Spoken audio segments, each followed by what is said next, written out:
नमस्कार, आप देख रहे हैं संवाद 365। मैं हूं आपके साथ दिग्विजय सिंह चौहान। आपका स्वागत करता हूं टॉप 5 में जिन 5 खबरों पर और महत्वपूर्ण 5 खबरों पर हम आज बात करने वाले हैं। सबसे पहले नजर डालते हैं इनके हेडलाइंस पर। उत्तराखंड हाई कोर्ट ने 4 धाम यात्रा पर लगाई रोक। उत्तराखंड सरकार ने भी पहली एसओपी को बदला, अग्रिम आदेश तक 4 धाम यात्रा स्थगित। उत्तराखंड के कोविड कर्फ्यू में मिली छूट, बाजार हफ्ते में 6 दिन खुलेंगे, सुबह 8 बजे से शाम 7 बजे तक रहेगा समय। दिल्ली में नेता प्रतिपक्ष को लेकर दूसरे दिन भी नहीं बनी बात, अब फैसला हाईकमान के हाथ में, प्रदेश अध्यक्ष के पद पर भी रार। रामनगर में बीजेपी का चिंतन शिविर, दूसरे दिन पार्टी ने तय किया चुनाव का रोड मैप, नेताओं को बेवजह बयानबाजी से बचने की हिदायत।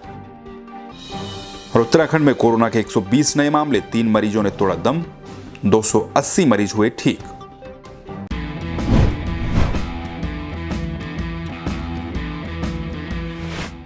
तो टॉप 5 में सबसे पहले बात करेंगे उत्तराखंड हाई कोर्ट के फैसले की। उत्तराखंड सरकार ने यह फैसला लिया था कि 4 धाम यात्रा को 1 तारीख से शुरू किया जाएगा और चरणबद्ध तरीके से धीरे धीरे इसे खोला जाएगा।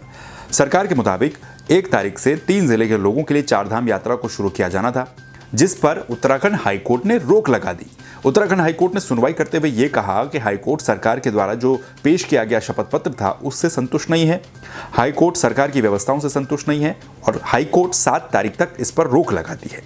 जिसके बाद शाम को कल देर रात को उत्तराखंड सरकार ने नई एसओपी जारी की। इस एसओपी में साफ तौर पर यह कहा गया कि 4 धाम यात्रा को 1 तारीख से ही शुरू किया जाएगा और 1 तारीख से 3 जिले के लोगों के लिए इसे शुरू किया जाएगा। धीरे धीरे यात्रा को खोला जाएगा। एसओपी में यह भी कहा गया कि 11 तारीख से पूरे उत्तराखंड के लोगों के लिए इस यात्रा को खोला जाएगा। इस पर असमंजस की स्थिति लगातार बरकरार थी। क्या हाईकोर्ट के फैसले को माना जाए या फिर सरकार की एसओपी को माना जाए, क्योंकि हाईकोर्ट के खिलाफ सरकार की एसओपी नजर आती थी। इन तमाम असमंजस के बीच आज सुबह उत्तराखंड सरकार ने संशोधित एसओपी एक और जारी की और इस संशोधित एसओपी में उत्तराखंड सरकार ने इस बात को स्पष्ट कर दिया है कि हाईकोर्ट के निर्देशानुसार 1 तारीख से शुरू होने वाली 4 धाम यात्रा को फिलहाल स्थगित किया जाता है। अग्रिम आदेशों तक 4 धाम यात्रा जो 1 तारीख से 3 जिलों के लिए शुरू होनी थी उसको सरकार ने एक बार फिर से स्थगित कर दिया है। यानी कि एसओपी जो कल रात को जारी की गई थी उसमें परिवर्तन करके आज हाईकोर्ट के फैसले को मान लिया गया। कल रात को जो एसओपी जारी की गई थी उसमें हाईकोर्ट के फैसले को ना मानते हुए 1 तारीख से ही यात्रा शुरू करने की बात कही गई थी और अब हालत यह है कि सरकार ने हाईकोर्ट के इस फैसले को मानते हुए फिलहाल अग्रिम आदेशों तक 4 धाम यात्रा को स्थगित करने का फैसला ले लिया है। उत्तराखंड हाईकोर्ट ने अब इस यात्रा को स्थगित क्यों किया वो भी आप जान लीजिए। सरकार ने एक शपथ पत्र पेश किया था अदालत में, तो हाईकोर्ट ने इस शपथ पत्र से असंतुष्टि जाहिर की। अदालत ने कहा है कि ये शपथ पत्र नाकाफी है, सरकार की व्यवस्थाएं नाकाफी है और कई तरह की बातें हाईकोर्ट ने कही थी।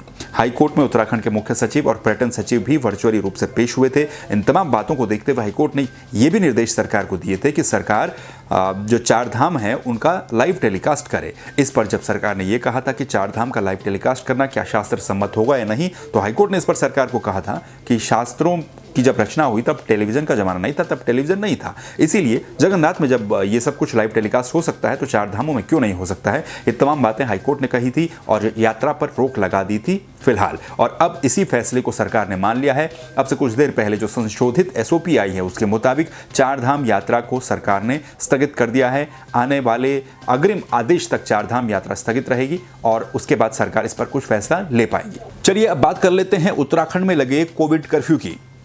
जब से कोरोना के केस उत्तराखंड में बढ़े हैं तब से उत्तराखंड में कोविड कर्फ्यू लागू है।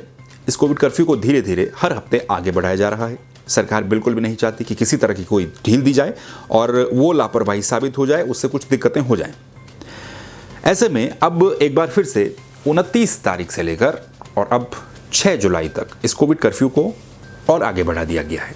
अब इसको कोविड कर्फ्यू कहें या फिर अनलॉक कहें या फिर क्या कहें, ये समझना थोड़ा मुश्किल है, क्योंकि जो आदेश है उसमें तो इस कर्फ्यू को आगे बढ़ाने की बात की गई है, लेकिन जो रियायत है, जो छूट है, वो काफ़ी मात्रा में इस बार दे दी गई है। क्या क्या छूट इस बार मिली है वो आपको बताते हैं। इस बार सरकार ने जो छूट दी है इसको हम अनलॉक की प्रक्रिया ही एक तरीके से कहेंगे, क्योंकि इस बार की छूट में ये कहा गया कि जो जिम है, राज्य के जो जिम हैं और जो कोचिंग सेंटर हैं वो 50% क्षमता के साथ शुरू किए जा सकेंगे। इसमें कंडीशन ये लगाई गई है कि जो कोचिंग सेंटर हैं वहाँ पर वो सेंटर खोलेंगे जिन सेंटरों में 18 साल से ज़्यादा उम्र के बच्चे आते हैं। 18 साल से कम उम्र के बच्चे जहाँ आते हैं उनको अभी नहीं खोला जाएगा, लेकिन इस उम्र से ऊपर के बच्चे जहाँ पर आते हैं तो उन कोचिंग सेंटर्स को 50% क्षमता के साथ संचालित किया जाएगा। और जो प्रदेश भर में जिम है उन जिम को खोलने की अनुमति भी अब दे दी गई है, वो भी 50% क्षमता के साथ ओपन हो सकेंगे। इस बार के इस कर्फ्यू में जो गाइडलाइन, जो रियायत दी गई है, इसमें जो बाजारों को खुलने का समय और इनके दिन है इनको भी बढ़ा दिया गया है। अब हफ्ते में बाजार 6 दिन खुल सकेंगे। मंगलवार, बुधवार, बृहस्पतिवार, शुक्रवार, शनिवार और सोमवार को बाजार सुबह 8 बजे से और शाम 7 बजे तक खुलेंगे। शाम तक की जो डेडलाइन थी वो अभी तक 5 बजे तक की थी, लेकिन अब ये बाजार 7 बजे तक खुल सकेंगे। हफ्ते में 6 दिन खुल सकेंगे। सिर्फ रविवार के दिन बाजार बंद रहेंगे। इस दिन सैनिटाइजेशन का काम भी किया जाएगा, ये आदेश में साफ तौर पर लिखा हुआ है। यानी ये एक बड़ी राहत बाजारों को दी गई है, लोगों को दी गई है कि बाजार अब हफ्ते में 6 दिन खुलेंगे। समय रहेगा सुबह 8 से शाम के 7, और जो एसेंशियल है वो हर दिन, वो यानी कि रविवार के दिन भी खुलेंगे, उनका समय भी वही रहेगा, सुबह के 8 से शाम के 7। ये एक बड़ी राहत इस बार के गाइडलाइंस में दी गई है। इसके अलावा खेल के मैदान और जो संस्थान है उनको भी खोलने का फैसला लिया गया है। प्रदेश में जो खेल के संस्थान है, स्टेडियम है या फिर जिन मैदानों में प्रैक्टिस करते हैं उनको 50% क्षमता के साथ खोला जाएगा। एक और कंडीशन यहाँ पर भी है कि 18 साल से ऊपर की उम्र के जो बच्चे होंगे या जो खिलाड़ी होंगे वो जहाँ पर जाते हैं तो उन्हीं को ही खोला जाएगा। उससे नीचे जहाँ जाते हैं उनको आने की अनुमति नहीं होगी। ये गाइडलाइन सरकार की तरफ से जारी की गई है। इस बार के एसओपी में ये भी कहा गया है कि जो राज्य के जो चिड़ियाघर हैं, राज्य में स्थित जो संरक्षित क्षेत्र हैं यानी कि रिजर्व क्षेत्र हैं, जो टाइगर रिजर्व हैं, चिड़ियाघर हैं या फिर वन विभाग के अधीन आने वाले जो आरक्षित वन क्षेत्र हैं, उनको भी खोला जाएगा। लेकिन वहां पर जो कोविड मानक प्रचलन विधि है यानी कि जो कोविड एसओपी है, कोविड गाइडलाइन है, उनका पालन वहां पर किया जाएगा।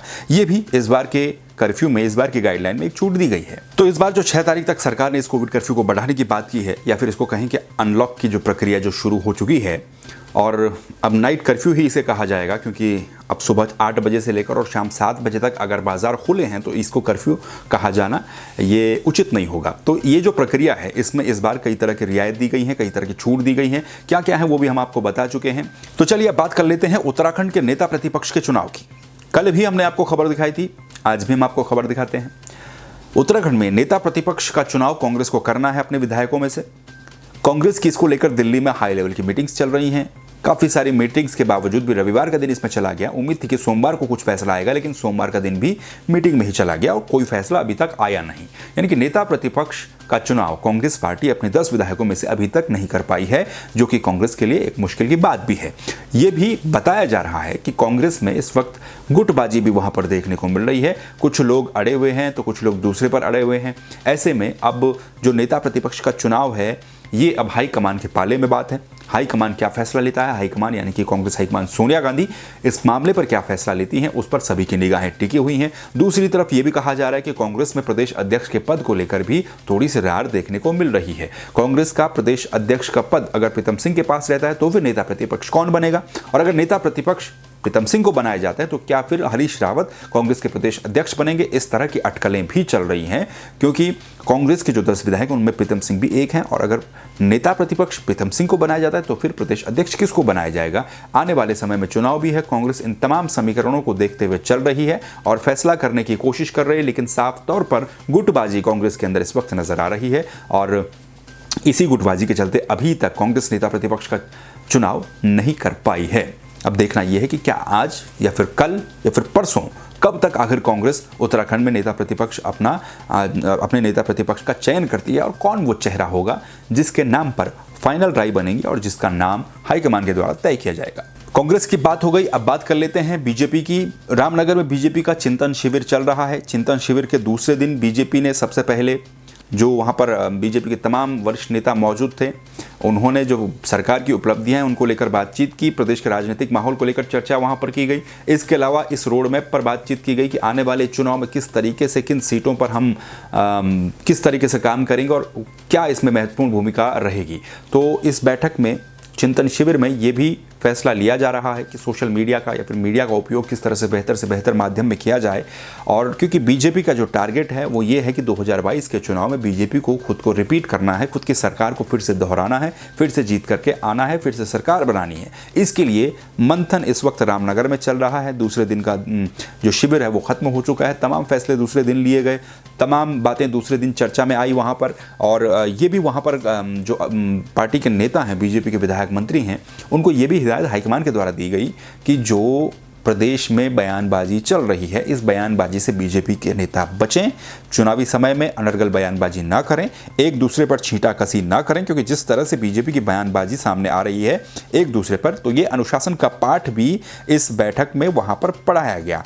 जो राष्ट्रीय महामंत्री संगठन बीजेपी के बीएल संतोष, उन्होंने साफ तौर पर नेताओं को कहा है कि किसी भी तरह की बयानबाजी ऐसी ना करें जिससे पार्टी की छवि धूमिल होती है। इसके अलावा रोड मैप चुनाव का किस तरह से होगा और सरकार की उपलब्धियां क्या हैं, इनको किस तरह से जनता के बीच में ले जाया जाए, इन तमाम बातों को लेकर रामनगर के इस शिविर में चिंतन किया गया बीजेपी के द्वारा। अब देखना यह है कि चिंतन कितना कारगर साबित होता है, क्योंकि अभी तो उपचुनाव अगर होंगे तो उपचुनाव की भी बाधा है, और उपचुनाव नहीं होंगे तो वो भी एक बाधा है कि मुख्यमंत्री की कुर्सी को कैसे बचाया जाए और 2022 में कैसे बीजेपी खुद को रिपीट कर पाए। चलिए आखिर में बात कोरोना संक्रमण की, उत्तराखंड की कोरोना अपडेट की। पिछले 24 घंटों में उत्तराखंड में कोरोना के 120 नए मामले सामने आए, जबकि 3 मरीजों ने पिछले 24 घंटों के अंदर दम तोड़ा है और 280 मरीज ठीक भी हुए हैं। अब उत्तराखंड में एक्टिव केस 2294 रह चुके हैं। जो स्वास्थ्य विभाग ने रिपोर्ट जारी की उसके मुताबिक 23,250 सैंपलों की जाँच नेगेटिव आई है और 13 जिलों में कुल 120 लोग ही पॉजिटिव आए हैं। इनमें देहरादून में सबसे ज़्यादा 41 पॉजिटिव मामले सामने आए हैं, पिथौरागढ़ में 17, उत्तरकाशी में 15, हरिद्वार में 10 और बाकी जिलों में 10 से कम ये मामले सामने आए हैं। पिछले 24 घंटों में AIIMS Rishikesh, Doon medical college और श्रीनगर के बेस अस्पताल में कुल मिलाकर 3 लोगों ने अपना दम तोड़ा है और नैनीताल से एक मौत को बैकलॉग में भी दिखाया गया है। इस तरह से प्रदेश में 7,092 लोगों की अभी तक कोरोना के चलते मौत हो चुकी है और 280 मरीजों के ठीक हो जाने के बाद जो डिस्चार्ज हो गए हैं, 3,24,529 मरीज कोरोना संक्रमण से ठीक भी हो चुके हैं। ब्लैक फंगस के 2 नए मामले दर्ज किए गए हैं, जबकि 2 नई मौतें भी ब्लैक फंगस से दर्ज की गई हैं।